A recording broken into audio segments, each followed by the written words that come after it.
Un salon de Düsseldorf 2025, Schaefer, le 375, prix entre 6,90 et 7,60 000. Bateau génial. Donc, première chose, c'est un mix entre un open et un bateau fermé. Toile d'ombrage ici. On a la cuisine ouverte là, grille évier, des rangements par battage, on pourrait mettre éventuellement des glacières, etc. Ici, un espace dînatoire. On pourrait enlever la cuisine et mettre un bain de soleil là aussi. Donc ça, c'est vraiment une orientation que chacun fera comme il voudra.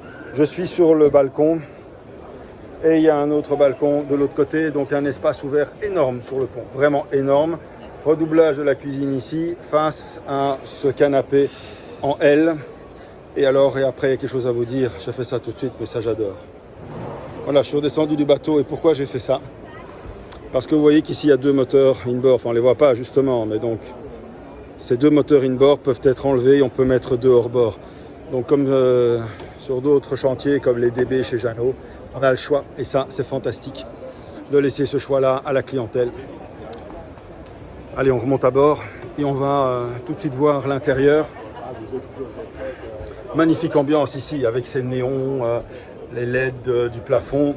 Et on est absorbé vraiment par cet espace intérieur qui est hyper agréable. On rentre pied droit d'abord et c'est très facile. Naturellement, les pieds se mettent sur les marches. Je ne dois même pas les regarder alors que je ne connais pas le bateau. Ici, on a donc le salon en V. Cuisine, on pourrait évidemment mettre une plaque de cuisson. Micro-ondes, ça c'est très sympa ces petits poussoirs, j'aime beaucoup, avec un petit vaisselier, une ménagère, évier, espace de rangement, TV, encore des espaces de rangement ici, le frigo, la zone de couchage qui est très sympa, vraiment, avec un petit coussin là pour s'asseoir, mais on peut enlever et gagner encore de la place si on veut faire un lit d'une personne. Les très beaux panneaux ici, c'est en sky ou en vrai cuir, ça je ne sais pas. Porte en bois qui s'imbrique bien dans la charte graphique avec une douche séparée. Oh, joie bonheur! Chouette traitement du sol partout. Évier, aération, double aération. Hein. Une dans la partie évier toilette et une dans la partie douche. Armoire. Et toilette. Alors ici des petits puits de rangement sur bâbord et sur tribord. Et voilà, une hauteur sous barreau, même ici dans le fond de la cabine. On va avoir 1,80 m en fait de hauteur sous barreau dans le fond. Et alors là, on est facilement à 2 mètres, voire 2,10 m. On ressort, on va au poste de bar. Le poste de bar est superbe. Tout simplement, ici on a du Raymarine.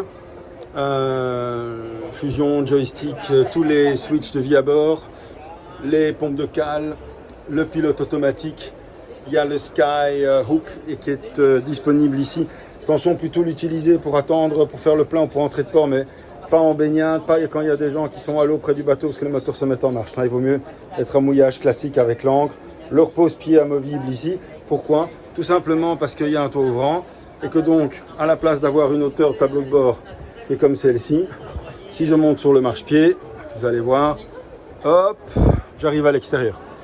Et donc j'ai une vue 360 absolument impeccable sur les environs. Et si je me baisse un petit peu, voilà, à ce moment-là, j'ai ma vue sur tout mon équipage, tous mes invités, sans problème. Double banquette, c'est pas vraiment des baquets, mais on comprend que ce bateau-ci est un peu moins sport que leur gamme open complète. Et voilà un tableau de bord qui donne diablement envie de naviguer. Ça, c'est bien clair. L'accès au bain de soleil avant se fait par cette unique passe avant encastrée complètement dans la coque du bateau, avec ici une porte qui vient se ramener comme ceci et qui se ferme avec le clapet qui est là.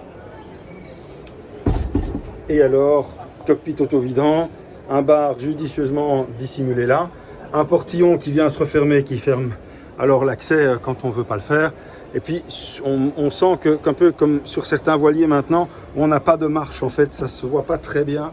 Mais ici on est à une certaine hauteur, et là c'est pas que c'est plus loin, c'est qu'aussi c'est plus haut.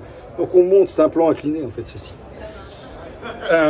Et on arrive alors sur ce bain de soleil qui est top, qui est complètement moulé dans la coque du bateau avec ce triptyque de transat. Ici je vois qu'il y a quelque chose, si je soulève, eh ben oui, comme sur l'Open 44 chez eux, on a ce puits de ventilation ici qui permet de ventiler la cabine, puisque bateau brésilien, c'est un chantier brésilien Schaeffer, et donc avec ce chantier-là, il y a beaucoup d'objectifs d'aller sur les États-Unis, l'Amérique latine et le golfe du Mexique. Maintenant, l'importateur se trouve à Majorque aussi pour l'Europe. Donc forcément, on est sur une population qui a envie d'être dehors et d'avoir un bateau fun. Mais honnêtement, celui-ci présente un produit rapport qualité-prix excellent, vraiment excellent. Ça, c'est un des coups de cœur de la saison à Düsseldorf 2025. Voilà, merci de nous avoir suivis, bonne navigation à tous.